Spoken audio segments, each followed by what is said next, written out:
Well, thank you for that wonderful introduction, Nikki, and thank you, Clark Conservation District, for having me here in the city of Vancouver and Washington Department of Ecology for sponsoring. So my name is Peter DuBois, and I'm an environmental outreach specialist with Clark County Public Health.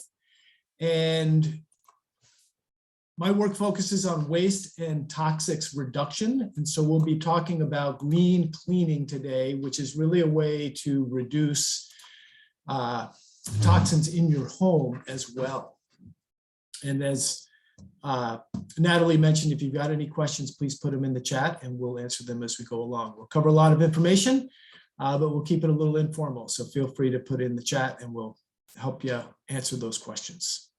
So our objectives for today are to create a healthier home, not necessarily teach you, because you might already know how to clean and know how to clean better than I, but just talk about some cleaning techniques and the tools that you need to remove that dirt, grime, and other residue, and then understanding sanitizing and disinfecting. And certainly with COVID and the issues that we've been facing of late, that is definitely a topic of concern. I want to start out with household hazardous waste. It's a broad term and it really captures a lot of products that might be in your household, typically found in a garage, in a garden shed, under your kitchen sink, maybe by the laundry area, in the basement. And so these are items that if they're misused or improperly disposed, they really can pose a threat both to human health and our environment. And the threats vary according to the specifics of the product. And there's different ways that you can identify how hazardous waste is measured. And one of those things is to be looking for some signals that we're going to show you in just a little bit. But let's just try our chat feature. And can someone come up with a household cleaner that they think might be considered household hazardous waste? Put that in the chat. It can be a brand, it can just be a type of cleaner that you might have in your household that could be hazardous or toxic. So we'll give just a few seconds for folks to put that in the chat, see what comes up.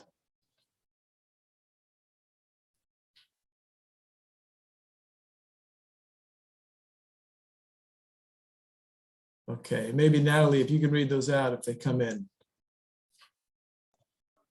Yep, so we have bleach, spot or stain remover, easy off oven cleaner.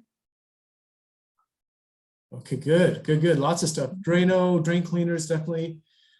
So we'll be talking about some of these items and how we can find alternatives so we don't need to have toxics in our household. This is a picture I took. I was invited to a friend's house at an Airbnb. And I was there cleaning and getting it ready and found this shelf and really kind of had a little cause for concern, just being the green cleaner, environmental specialist that I am, seeing this. But this is something that's very familiar, and I'm wondering too in the chat, and no shame here because we're all in this together, but does this look like anyone's shelf, either at their home or maybe a family member's or friends? You can put a yes or a no in that chat, or I see Natalie nodding her head. So this is, what do we got coming in?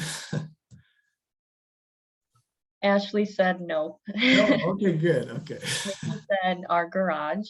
Yeah. I definitely see these around quite a bit.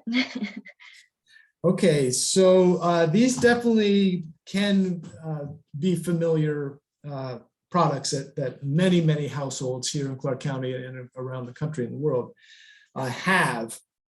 And so really what we want to try to talk about is how you can make products that are going to be just as effective as these that have no toxic chemicals. And to better understand that, we really want to talk about what those product signal words are that you might find. So if you're seeing these on any of the products in your household, then this is just a place to be starting from and to possibly have an idea of how you can swap that out.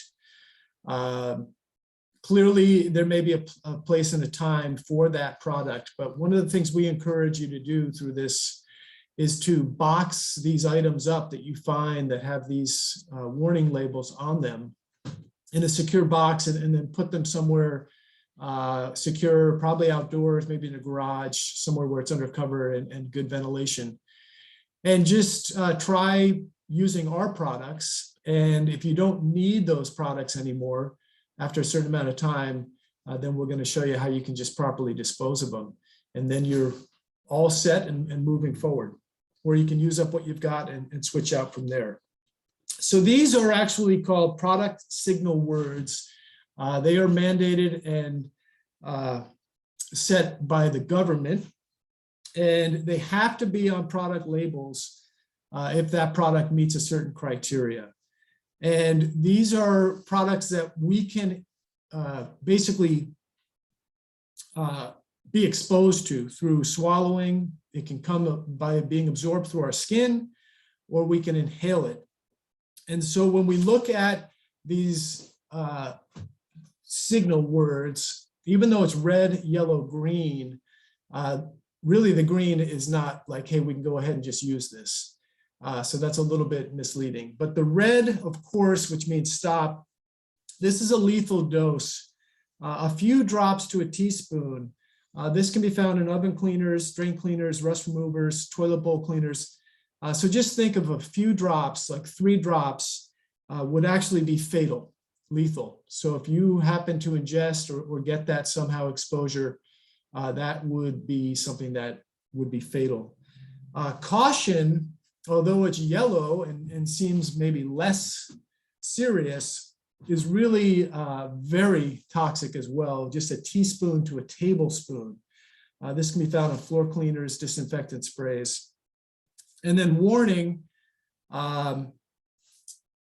which you might find is still an ounce to a pint. And so all of these things really can be fatal at very small quantities. So we're going to talk too about non-toxic. Does not necessarily mean safe either. It only means it doesn't qualify for signal words. And so products that don't even have these signal words on them can also be toxic. And of course, we want to make sure these products that are going to have those kinds of label signal words on them do not get out in the environment. Certainly don't want to be using it outdoors or in any means for cleaning that's going to get into the rain water and wash down the drain or out your driveway. So if you have these products and you do want to try to remove chemicals from your household, again, we kind of have this staged process. We know sometimes it's not easy to lose your products that you've grown accustomed to or think are the only ones that are going to work. That's why we suggest putting them in a box and just seeing if you miss them. If you don't miss them after 3-6 months, then you can take them to one of our 3 transfer stations, and there's no cost. We really have a world-class system here in Clark County. If you travel to other counties, other states, maybe visiting family, and you ask, a lot of these places don't have hazardous waste collection at all, where you've got to have, a once a year type thing. So these are free. They're available basically every weekend, depending on where you are, different days, Friday, Saturday, or Sunday. So we're trying to learn about what's in these cleaning products. So we certainly have those signal words that can show us if they're going to be fatal or not, and at what levels. But these products also can contain ingredients that are linked to allergies, asthma, and other long-term reproductive harm. So again, this isn't a doom and gloom show here, because we're going to show you how you can get all the effective cleaning done with really benign products. So this isn't a scare tactic. This is just kind of the reality of the world we live in with chemicals, and especially with chemicals in our homes.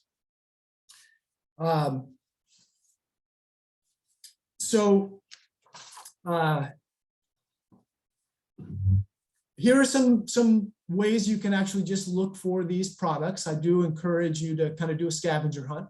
It's kind of fun, Easter egg hunt. You can kind of go on your product signal label hunt here and get to know what you've got. And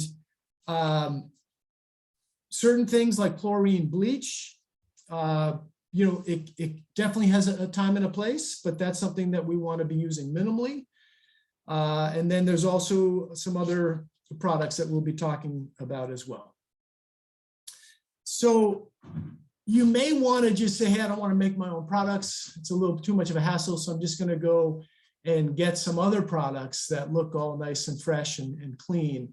And the sad thing is that there's no regulations in place to require these products to meet any standards. So these words have absolutely no meaning.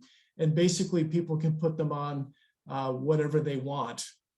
And there's no regulation, no standards, no government control. So even though the product may say non-toxic, eco-friendly, all of these great things, they still can be loaded up with chemicals. And researchers have found actually that products labeled green often have as many of those toxic chemicals as the conventional ones. Simply Green is a good example. We'll be talking about some of these other products. There are a few labels that can be of meaning. Again, not all of our cleaning products are going to have these because they have to go through a certain rigmarole to get this certification. But if you see these, Safer Choice, Green Seal, Eco Logo, Designed for the Environment, that means that they've at least gone through some kind of testing with a controlled system, and that it's better or less worse than the other products. So let's talk about green cleaning and why we clean in the first place. Really what we're trying to do, obviously, is to keep away the dirt and the grime that is continuously building up in our households, and dust and other things like that. And then germs. And so we'll be talking about both of those things. When we're talking about germs, bacteria, virus, fungi, protozoa, you know, these are the things that we want to make sure are not going to be transmitted, make us sick. So certainly we want to touch on all of that as well. And germs spread, as we know, mostly through our contact with our surfaces. And so we're going to be talking about why it's important to be cleaning and a certain way to clean and what to clean, which way to keep that from spreading. So we've got three things going on. Our first is cleaning, and cleaning is the process of removing the dirt and the debris and the germs from a surface. Process of cleaning will actually remove most of the germs that we have in our households. In fact, just a good soapy water or our green cleaning all-purpose cleaner will remove up to 99% of the germs. You can basically, by cleaning and cleaning properly with soap and water, again, we can remove 99% of our germs and have our process clean. What's important is if we want to sanitize or disinfect, the only way we can do that is by cleaning first. So we always have to clean. And if we want to disinfect or sanitize, that gets us to the next level. So as I said, cleaning will do 99%. And then sanitizing is reducing the remaining germs to 99.9%. So we, by taking that additional extra step, we get 0.9% of the remaining germs. And there are certain areas where you may want to do that, but you really don't need to be sanitizing everywhere. And we'll be talking about why that is. And then our final piece, which I spoke with some public health folks and, just in their own household practices, for the most part, really never have to take this next step. This would be more where there's controls, whether you're in a commercial kitchen, but that's disinfecting. And that's where we actually destroy and inactivate the remaining 0.01% of the germs that may exist. And that would be, if you've got a immunocompromised household, maybe there's actual norovirus or coronavirus, something that's major, then you bring in the big guns. But for the most part, really disinfecting is a last resort. And that's also going to be the most toxic product that we would need to bring in. So let's focus on cleaning, which really is going to get us 99% of the way there. And for most of us, that's as far as you need to go. And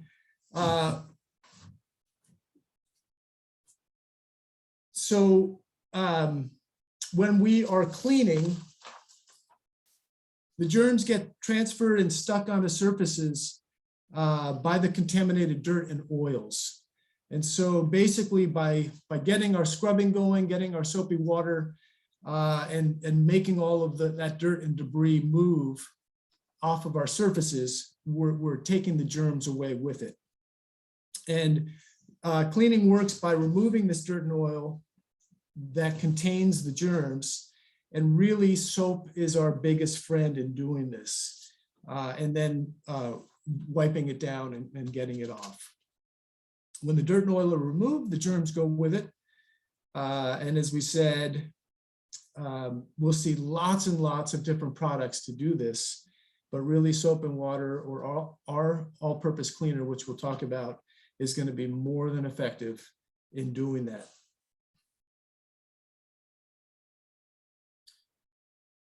Okay, I've been a big fan of a sponge, and so this slide came to me from public health, and I have moved away from sponges as much as I can. I now use kind of a dish brush when I'm doing sink dishes, and you can get those in a natural kind of jute and wood if you want, or a plastic one, and those dry out pretty quickly. What happens with the sponges is they can just kind of stay moist and be a good place for germs to multiply. Microfiber cloths are really quite amazing. They are made of plastic, and so when you wash them, they have micro plastic particles that rinse out. So it's unfortunate that kind of the law of unintended consequences. So if you really want to be a purist, you can just use a cotton cloth or t-shirts. A scouring pad can also be really good and dry out pretty quickly. As I said, the dish brush. So just some tips and tricks here. And then just quickly touching on a few other things that are kind of related.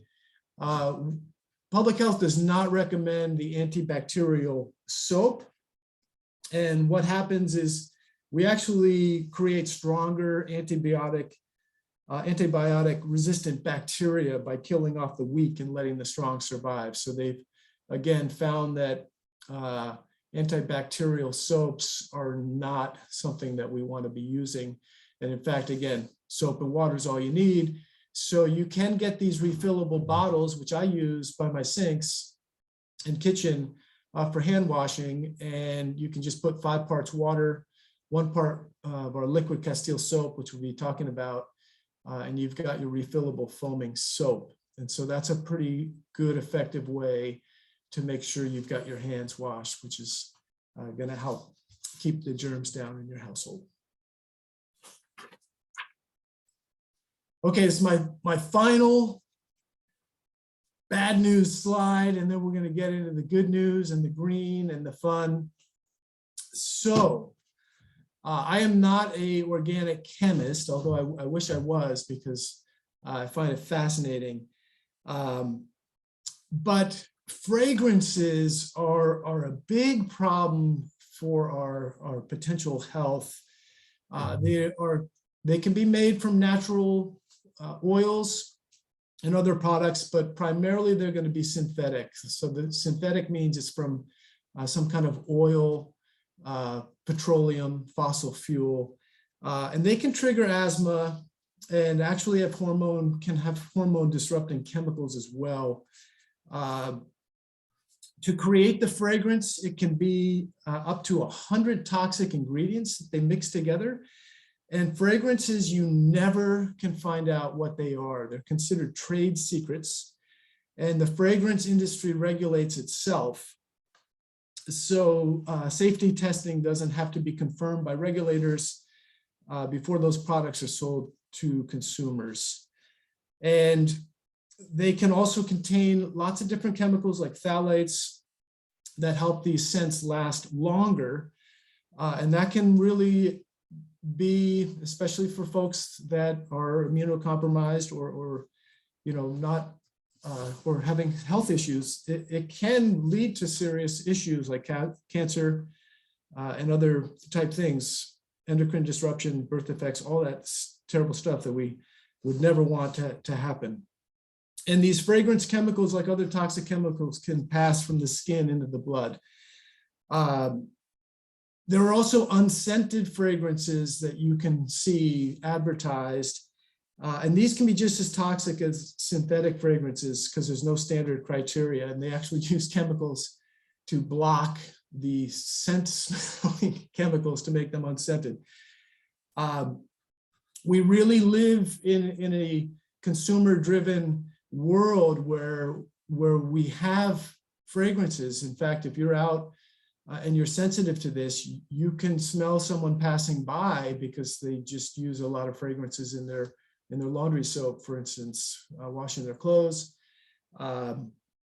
So really what we're talking about, and then, we grow up with it. So we actually think that is the smell of clean, that if it doesn't smell, it's not clean. And so really what we're trying to rewire folks to thinking about is that the smell of clean is no smell. And so that's really what clean should smell like. And essential oils can be used, and those can be an effective way if you want to have scents. But again, if folks have asthma, that's something you're going to want to be really careful about. There are ways to create scent-free environments that are going to be just environmentally friendly. White vinegar is great. You can do a simple DIY air deodorizer with isopropyl alcohol, which is also a product that we know about. We know what it is, and it's not toxic. And so, again, these are some things that we want to just know about, and typically we're not taught because it doesn't sell as well as the scent fragrance, because that's a multi-billion, many billions of dollars industry. So here's what we use when we talk about green cleaning. Some of the items that you might find, typically they can all be found in a store, like just a big box retail. We've got baking soda, which everyone's familiar with, washing soda, which is slightly different than baking soda. It's made by Arm & Hammer. The box looks kind of the same, but it's slightly more caustic and can help with cutting grease. It's sodium carbonate. So again, a pretty straightforward product. And white vinegar, which is really good for removing grease and other types of things like that. You don't want to be using that on any granite or marble. So that's just kind of a spoiler alert there. And then liquid Castile soap is one of our real go-to products. This is basically what they call vegetable oil based. So if you were to use dish soap like Dawn or Ivory or some of those other ones, again, those are going to be petroleum based, and so chemical based. And so the ones that we're talking about would be from olive oil or some kind of palm oil, some kind of natural vegetable oil.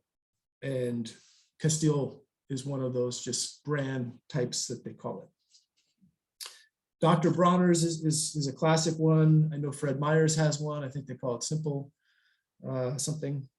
And then we've got isopropyl alcohol, cornstarch, and a couple other things that you can utilize and we'll talk about. And so we'll use these products to make the 3 cleaners that really we can pretty much clean our entire house with and deal with 99% of the germs and all of that grime and dirt that we need to move away from. And we're going to have time to show just a quick video on how easy it is to make these products. And if you can share the link in the chat, we've got a website where you can actually request a green cleaning kit and you'll get these 3 products. We'll arrange with you to get these picked up so you can try them out, see what you think. I've been using them for years and they're awesome. You can also save a lot of money by doing this. So our all-purpose cleaner is going to be using just several simple ingredients: washing soda, vinegar, our vegetable oil soap, and then we provide the spray bottle. That's a one-time fixed cost. But you can see our total without the spray bottles, 44 cents. And so we can keep refilling and we have the actual ingredients and the recipe on the bottles that we hand out. So these products are quite a bit more money if you go buy an all-purpose cleaner and you go take a look at the store. It's going to be $5, $6, $7 sometimes for that. Our window cleaner, which would replace Windex and anything that's got ammonia or bleach, those kinds of products that we will trigger our warning labels. We use just white vinegar, rubbing alcohol, and cornstarch. Cornstarch is a really small amount. It's kind of optional. It helps that water to kind of stick to the window so you can then wipe it off. If you get the window cleaner product from us, I recommend for the first time either using a microfiber cloth, if you're okay with the microplastics going out in the environment, squirt on the inside and outside of your windshield, and you will feel like you've never seen the world as clearly as you ever have. So that's the great way to first test out this product, and it's guaranteed because I know it works.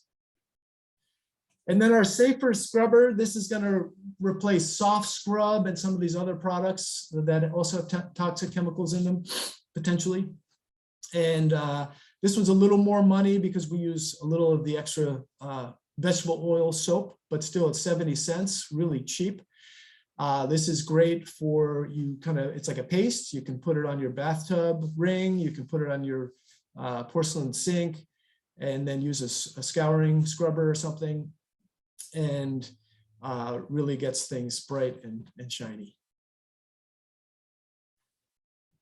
So we're going to just roll through a couple of these and we can leave some time for Q&A. But that's really the talk on 99%. Our 3 green cleaners are going to do that. Sanitizing, if we need to get to that other 99.9, there are certain times when we certainly do need to take that extra step, especially if you're using cutting boards, knives, anything around raw meats. That's a time to be real cautious. Often you can just put those right in the dishwasher, which is going to be your best way to sanitize those materials. If not, you can use isopropyl alcohol. Is a really good way to spray things down. You could do a diluted bleach mixture as well. And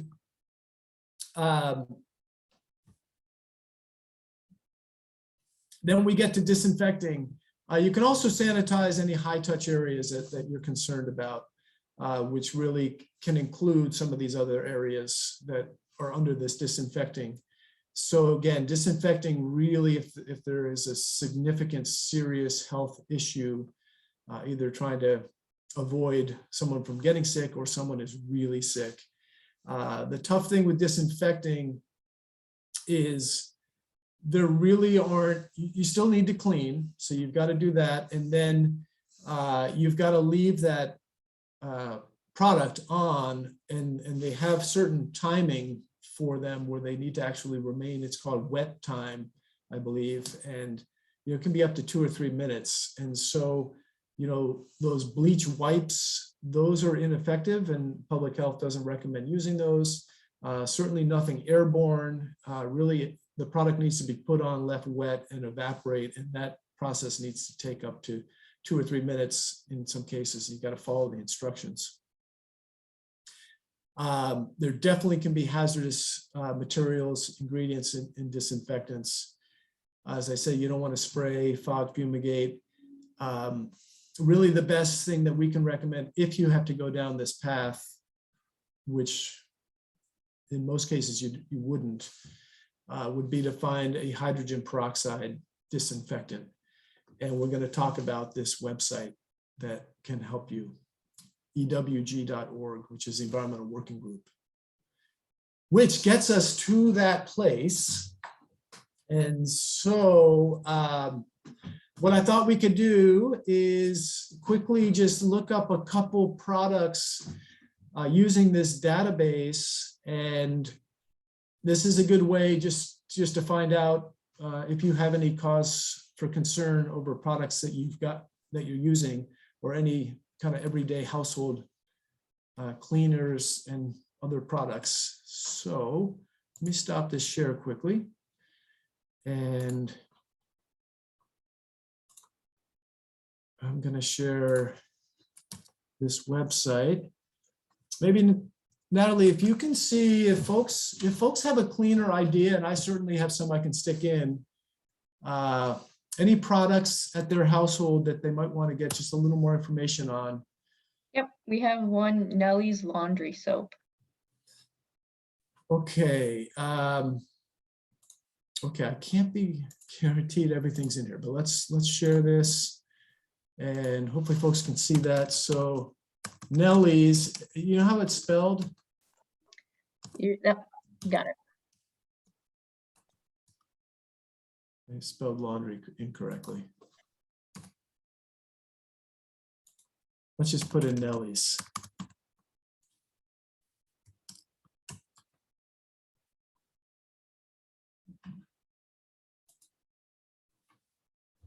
Okay, that did pop up here. Sorry, my wheel's spinning. This takes a little bit on this database. And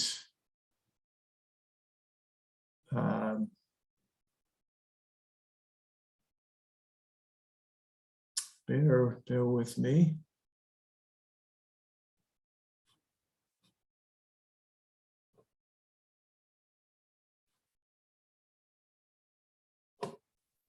Looks like, okay, we might have gotten in no man's land here. Let's go back and try that one again. Okay, any other products while we're waiting? Oh, here we go. Look at this.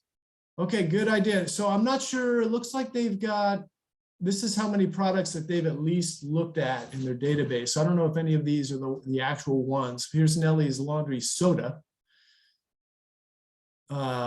which looks pretty good. So good choice by that person. Nice one. Okay, anything else? One thing I use is Method, like a floor cleaner, and I guess just Method in general. Is it called Method? Yep. Let's see if my search bar works again. Okay.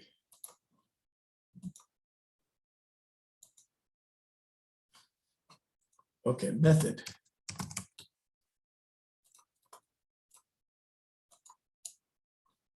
Okay, I think it may just be the interface with Zoom because it's not pulling up. Maybe you can search that on your own website, web browser. Tell us what you find.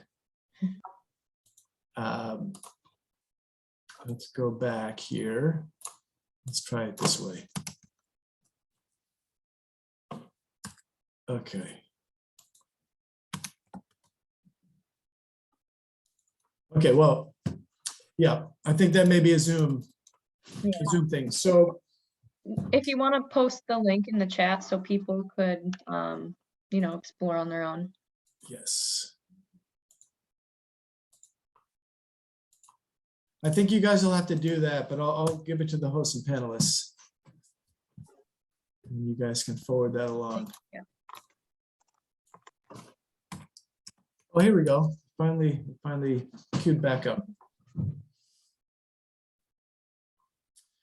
Okay, yeah, method. All-purpose cleaner. B, that's not bad. All right.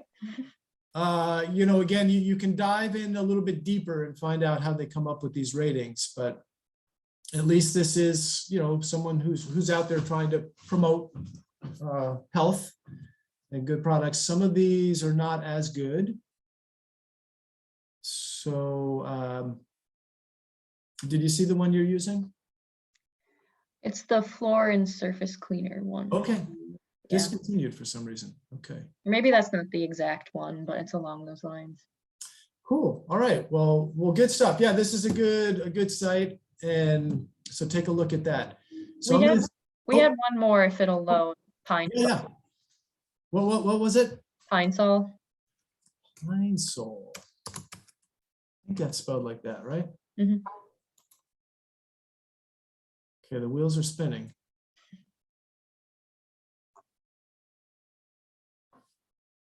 Pine Sol. That's the classic, all-purpose cleaner, original. D. Let's actually dig a little bit deeper to find out why.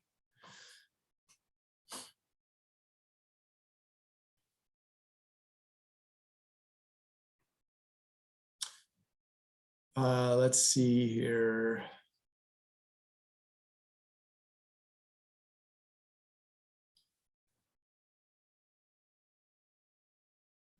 So the cleaning agent, again, you can keep going deeper and deeper on this, but this tells you what the chemicals are that they can, you know, sometimes they don't have all the information on what, like with fragrances, we don't know what the chemicals are and never will know. Good. Okay, that's a good one. Awesome. Well, good discussion. Can you guys see that now? Can you see? Okay, perfect.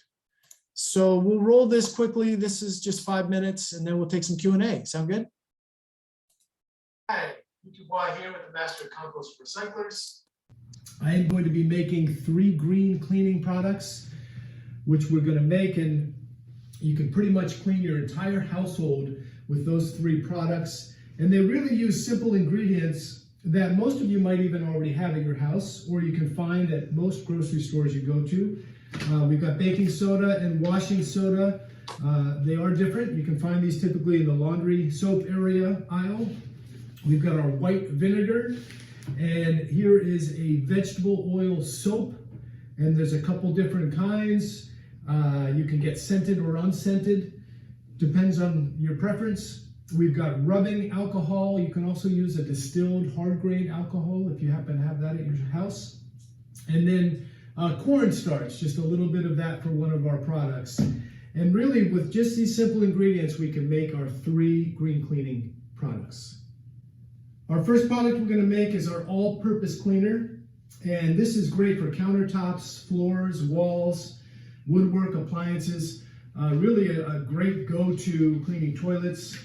And we start simply with 3 cups of hot water, which we'll put in.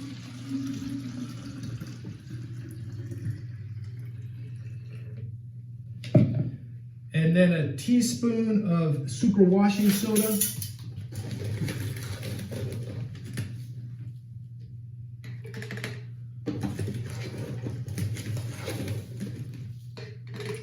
And we've got 2 tablespoons of our white vinegar.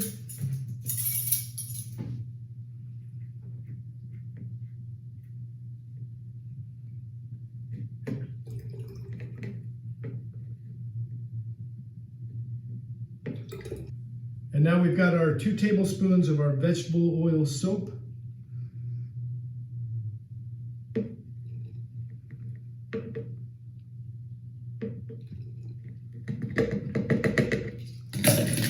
Put that top back on and give it a shake. And there we go. We're all set with our all-purpose cleaner. Okay. Okay, our next product we're going to make is our window and glass cleaner. And we're going to start with 2 cups of warm water.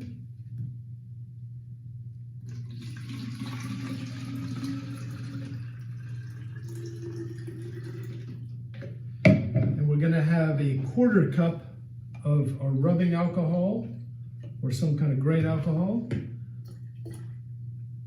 And then we'll do a tablespoon of cornstarch. This kind of helps everything stick. And our final is going to be a 1/2 teaspoon of liquid soap, liquid vegetable oil soap. We'll give that a shake.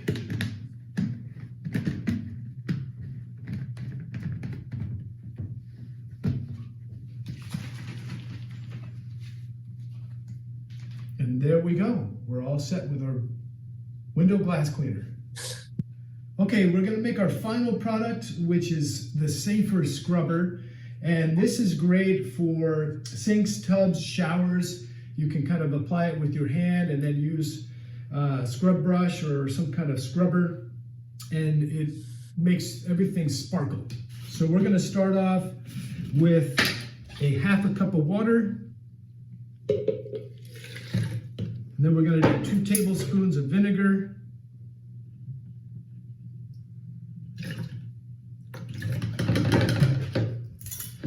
And then we've got a 1/2 cup of our vegetable oil soap.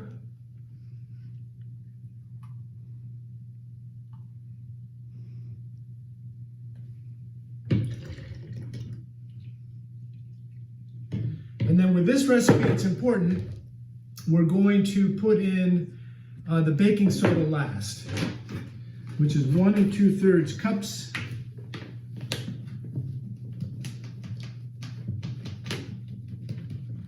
So we'll just start mixing this in. Okay, so we're going to start stirring in our baking soda. And this is where you want it to become just like a paste, something you could actually pick up in your fingers and spread on. Ideally, when you get the right consistency, you can actually have your stirrer stand up, but you don't want it too dry.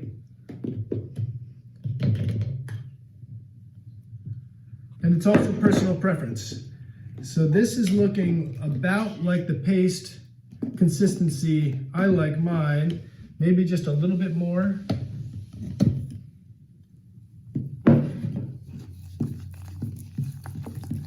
There we go.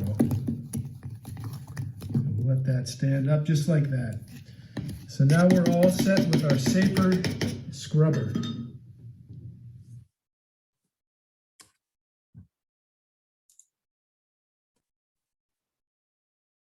Okay, those are our 3 tried and true. Hey guys, welcome back to my channel. I'm Jessica Flynn and I am the owner and maker of Flynn Sisters Boutique.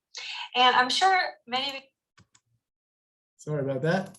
I sneak up on you, the autoplay. No, those videos were awesome. Yeah. Yeah, so one piece that's just in terms of going down this path is when you actually pull out these 3 cleaners that either you've made yourself or you've gotten from us and can replenish yourself. It really gives you a lot of confidence because you know it's non-toxic, and I'm not going to say it makes cleaning fun, but you know, in terms of that, or you know, spraying things that smell bad, or you got to wear rubber gloves, or you know, it's just from a psychological standpoint, it really makes cleaning feel safe.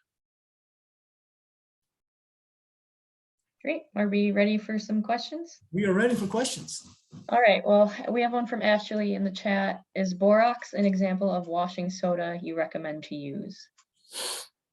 Yeah, so borax and washing soda are different, I believe.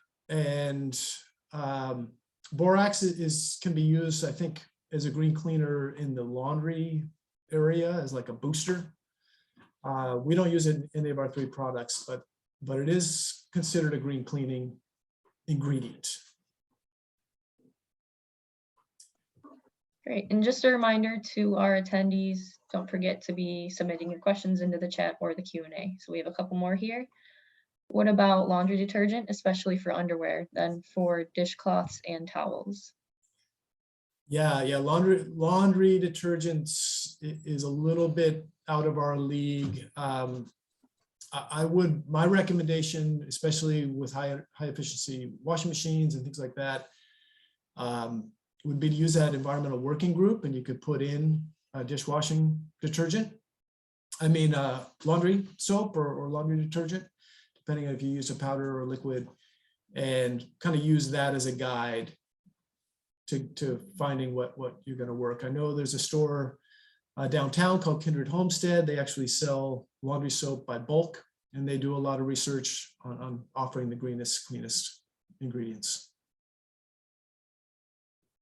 And just a plug from the wastewater provider, if you're in the city of Vancouver's wastewater district area, using a peroxide, which is like a color safe bleach versus a chlorine bleach, is better for the wastewater treatment plant because the chlorine is more persistent in your wastewater. The peroxide will get out a lot of that. You know, you think of like a dishcloth that's got like a funky, mildewy kind of smell, maybe. The peroxide based, like color safe bleaches, that peroxide byproduct breaks down in the wastewater easier. So if you're on the fence of which kind of, if you've got to have bleach, some people, you know, for laundry, they've got to have it. Consider a color safe peroxide based bleach, just for our, you know, we treat the wastewater and then it goes to the river, but that chlorine is pretty persistent, and it contributes to that issue with, you know, having resistant viruses and things in wastewater. So. Excellent. Yeah, and that applies too on the disinfectant side, rather than doing chlorine bleach disinfectants to do the hydrogen peroxide. All right, so we have another one. Can you talk a bit more about essential oils for scent? Yes. So essential oils can be used definitely for scent. We have some of our master composter recyclers who use our products regularly, putting in scents, essential oils. And I think, again, with essential oils, kind of you get what you pay for. So, you know, doing high quality essential oils that have some kind of standard proof on what's in it is going to be, especially if you're using it in a mister or, you know, anything like that, really go with quality. And, you know, there is the ability that if you were to do some of the products, especially if you get into this with DIY, do it yourself. You know, there are some attributes for some of the essential oils too, like tea tree can be antifungal. You know, one thing that comes up too, like with mildew and mold, like in a bathroom grout or something like that, you know, vinegar again is going to be your better bet than bleach. You can, you know, do a vinegar paste with baking soda and leave that on. You can scrub it with a toothbrush. So there's just a lot of different ways to do things without bringing in the big guns. So I'm not an expert on essential oils. I know there are a lot of experts out there. There are people that distribute it. So I would do your research, and there's tons of information online.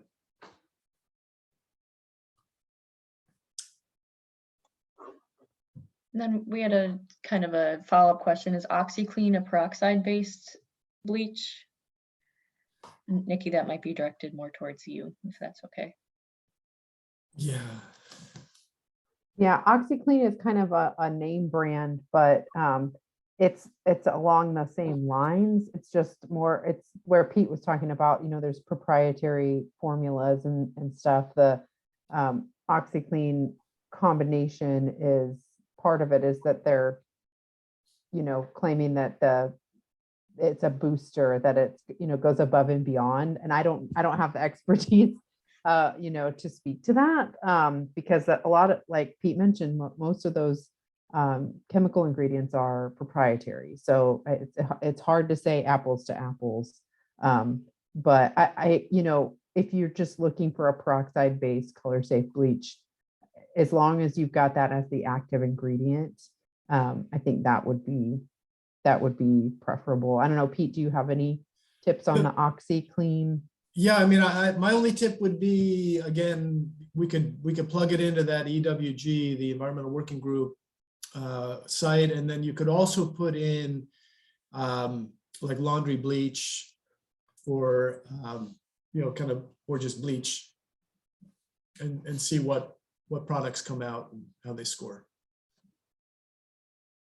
Now, does that website have a feature where you can this might be what you were just talking about, where you can like put in a certain kind of cleaner and then see the best ones, or do you have to search by name? You can put in laundry detergent, for instance, and it should pop up.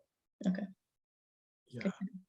Yeah, it's a little clunky, but the information's in there. Yeah, a lot of info. Speaking of laundry, what are your thoughts on dryer sheets or dryer balls and using those as an alternative to dryer sheets? Do you have any? Yeah, really, that's a really great question. And any of those dryer sheets that are going to have fragrances, which, my neighbor will do their laundry, and when they're drying, my whole backyard smells. I mean, it's incredible how powerful that fragrance is that's getting blown out the dryer. So you can just imagine that coming into all your clothes. So my first point would be no scent somehow. And if it says unscented, we still know that means it's still got different chemicals to cover up the smells. So I think the best approach, which I've used, and I'd be curious to get feedback, we use those wool dryer balls, and they also sell those at Kindred Homestead. You can make them yourself. You can buy them online. They're pretty inexpensive. But that's just wool, and they last for forever almost, seems like. Yeah, I've heard people too, this is a total random thing on the laundry soap. I've never done this. But if you're going pure as pure can be, it's called soap nuts. And it's an actual nut that you can put in your laundry machine. And it becomes the detergent somehow. And I wanted to put in a plug for the EWG's app, their smartphone app. So these are dryer sheets I looked up, Nice. which would get a D and an F to bounce dryer sheets. And when you click, so what the nice thing about the app too is it has a barcode scanner. So if you're at the store and you're looking at the two products and you're thinking, geez, I don't know. One product label is green. Maybe it's, you can scan the barcode. Not everything is in there, like Pete said, but you can look them up and do some like comparisons for different products on your phone. So the app, and you don't have to have a login. You can just download it. And as long as you have a pretty good signal, it can be handy. Good tip. That's great. All right, we have another question. Do you have a list of some of the products you recommend for the things like washing soda, vegetable oil, soap, just so people know what to buy when creating these cleaning recipes? No specific recommendations. I know with baking soda and washing soda, Arm & Hammer seems to be kind of the classic, and you can buy in bulk. If you're really into baking soda, you can go to one of those spa, because they use it sometimes to balance out hot tubs. So you can buy like a 50-pound bag of it. Vinegar, typically we use white vinegar, and you can get that pretty cheap at Costco and other places. And then the soap is the biggest one. Those can be spendy. Dr. Bronner's is a classic. Sometimes you can find that at like a grocery outlet. I am pretty confident if there's a scented, like the peppermint and lavender and other types of scented ones, I'm pretty confident that those are reasonably controlled. But yeah, it's kind of, it's like Alice's Wonderland. We want to be as clean as we can, but everything's got another question to it. So good questions. I think we have time for one last question. Back to the laundry balls. What about the ones with ceramic beads? Do you know anything about I don't know those. I haven't heard about those, but I imagine those sound pretty good. I mean, that's going to be contained, and ceramic is environmental for sure. All right. Well, thank you so much, Pete. This was a really, really interesting and resourceful talk. So thank you for joining us, and thank you to our attendees for joining us as well. And we'll see you next week for our 5th Healthy Homes, Healthy Waters webinar. Thank you so much. Bye-bye.